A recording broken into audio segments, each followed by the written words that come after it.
Well, top of it, man. Your boy Keffe D was banned from a SOUTHSIDE Crip funeral because he was cooperating with the FBI. And hey, man, if you don't know this guy right here in this picture, that's Greg Caden, man. He was the detective that was taking Keffe D proffer agreements, plural, for 2 years, where Keffe D snitched about a whole lot of things other than the Tupac trial. So let me get something straight with y'all. He didn't when he did his proffer, he did not just come out and say, "Oh, I know who's connected to the Tupac murder." Nah, he gave out other information. Tupac was about the third or fourth proffer agreement that he had, because he was holding that in his pocket because that's a get out of jail free card. Now for the people who were originally connected to Keffe D with this PCP bust, in which this is how Keffe D, the FBI even contacted Keffe D because he was a part of a big PCP ring with like 50 or 60 people, right? They came and they let him know, hey, we know that you're involved in this. We got proof of that. We know when you pick your shipment up. We know they did everything to let Keffe D know, hey, we know what we're talking about and we can't prosecute you.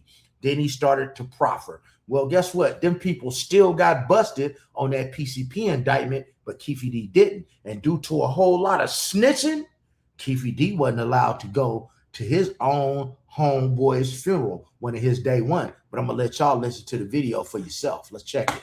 That even when his good buddy, Wendell Prince, they call him Windog, he was a close friend of Keffe D's. He was actually in Vegas also at the time. When he passed away, they didn't want Keffe D to be a pallbearer.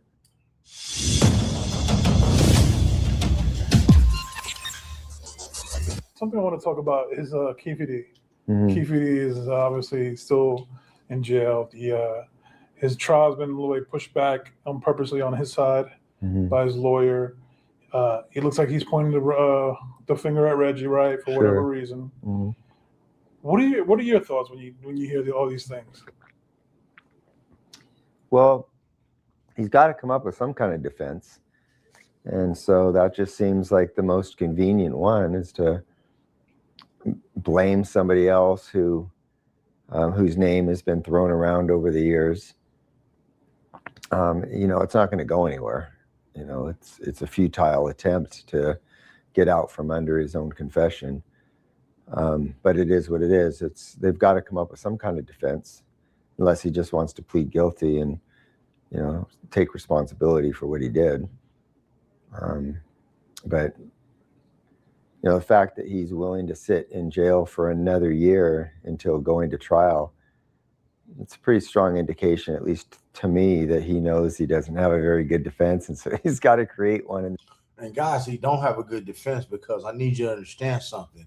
Keffe D, his entire defense, guys, fuck all looking through the fine print, fuck trying to decipher all this stuff. Keffe D's defense is he was not in Las Vegas. That is his entire defense to this case. He wasn't there. So all you need is one person to put him at the scene, and it's over with. And just so you know, they always call their best witnesses last. So the best is yet to come. And start to try to figure out how to, patch it together over the next year. Right. Now, with his recent, he actually did a video interview with I believe ABC. Any thoughts on that? Like, it looks like he hasn't learned. He's doing on-camera interviews, pointing the finger at Reggie. No evidence. They don't have nothing. They know they don't have nothing. Can't even place me out here. And they don't have no gun, no car, no Keffe D, no nothing. Everybody on video but Keffe D. Keffe D is one of the most ignorantest criminals I've ever seen in my life. Because, dumbass, you put yourself there. You put yourself there in all these interviews. So let me tell you how it's going to go, people. He's trying to get the jury to believe that all those interviews that he had, writing the book, all of these statements, that they were just lies. Well, guess what? Let me tell you, it's a double-edged sword. Well, if you convince the jury that you were lying about everything that you talked to the police about and everything that you said thus far in these interviews, well, they're gonna think you lying about you being out there. You tell me what y'all think in the comments, people. You know what I'm saying? This is wrong, man. Prosecutors declined to respond directly to Davis's new claims. They say their case is strong and they expect a conviction. Keffe D, emotional about his life behind bars and time away from his grandchildren. Yeah, I thought I was going to do college with my grandkids. You know, they're pretty good athletes. You know, 18. Man, nobody care about your grandkids, bruh. What about Tupac's grandkids? Man, if y'all care about Tupac's grandkids, put Tupac in the comments. How is this grown man that went to the penitentiary 2-3 times, convicted stepper, gang member, hustler, you have it, Mr. Tough Guy, now you over here crying about it, man. Don't do the crime if you can't do the time, man. Wipe them tears, man, and suck your bottom lip in and get ready to take these years because you ain't never getting out. Years later, you know what I'm saying, I did everything they asked me to do. Yeah. Which has fueled, again, some conspiracy rumors that I thought was just dead, but I guess they've revived him with this current, you know, a desperate attempt to, you know, just, you know, I guess get free from all of this. Yeah, I don't know. I mean, you have to assume that his lawyer is telling him just shut up and sit back and let the lawyer do his work. But, you know, Keffe D's his own man and probably thinks that he knows what's best for himself and is out there running his mouth just like he always has. And look where that's gotten him. Mm-hmm. So we'll see how it all plays out. Definitely. I wanted to ask you about this. Keffe D, another thing about Keffe D. There's always been this, you probably would know better than me, this notion that, you know, some of the family members or some of the people from Southside don't even want him coming around, or he can't go back because of his confession to you about the Tupac murder. You know, what can you tell me about that? Well, that's been the case since it became public knowledge that he had, you know, cooperated with us. From that moment on, he was kind of persona non grata back in his own neighborhood. Now, I don't know if this is true, but I heard that even when his good buddy Wendell Prince, they call him Windog, he was a close friend of Keffe D's. He was actually in Vegas also at the time. I think that when Tupac was shot, he wasn't in the car or anything like that, but I think when he was out there. Anyways, when he passed away, they didn't want Keffe D to be a pallbearer. And that's just rumor that I'd heard, that he was kind of like persona non grata, even at the funeral of his close friend. Whether that's true or not, only the people that were there would know. But that was, the rumor was that he'd always been kind of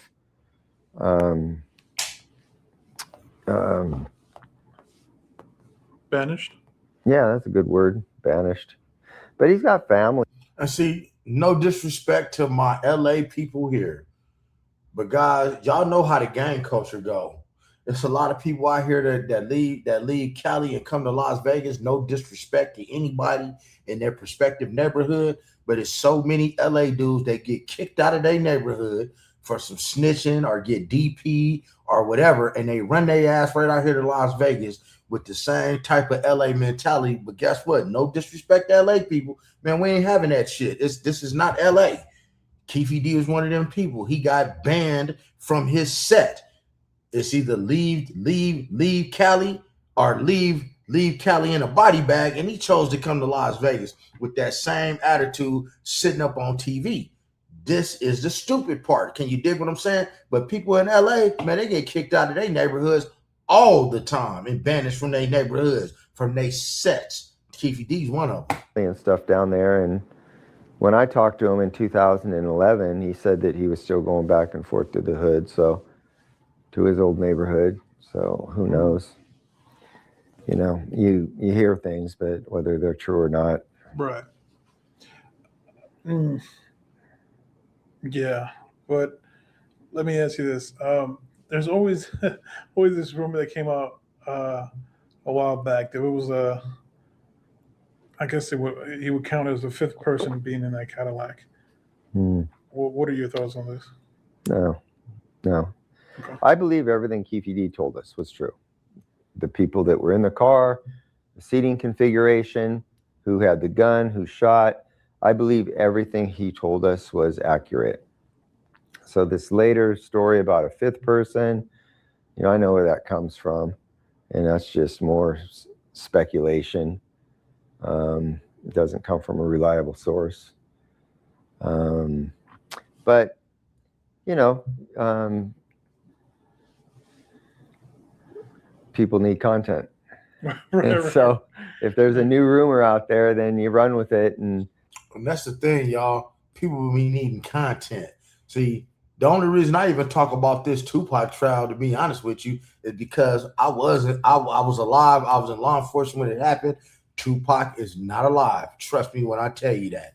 I was here when they did it. I seen the after effects. I seen what was going on at the hospital when Tupac was in there. I seen what was going on when he passed away. I seen his autopsy photos and all the crime scene photos. I saw all of that. I know this man is up out of here. But the thing is, y'all, before I get up out of this video, y'all need to be wondering why Suge Knight never spoke up on the fact of he knew who deleted Tupac Shakur, because Suge Knight and Keffe D grew up together in Compton.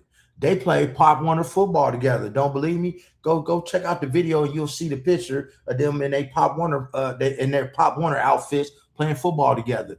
They were friends, childhood friends. So of course Suge Knight knew who assassinated Tupac and put a bullet in his head. But hey, man, Suge Knight is not a street dude, and that was the problem back then. A lot of y'all youngsters ain't realized he ain't no blood. He ain't from nobody's neighborhood. He grew up in somebody's neighborhood. But man, your boy Keffe D, man, is looking bad for him.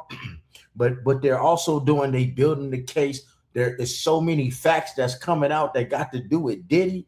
Don't be surprised if an indictment comes from this that has to do with Diddy, because everything that's coming out in that courtroom is a part of the record, and anything that's a part of the record can be used in a later trial. Even if somebody, you know, that's giving out this information passes away, has a heart attack, gets deleted some type of way, their testimony will stand. And I believe that they're building a case against none other than your boy Diddy for that $1 million. Can you dig what I'm saying? But hey, man, you know the rest, guys. Be blessed. Don't ever get stressed. Make sure you never, ever get finessed, and get plenty of rest. And like and subscribe to the channel, man.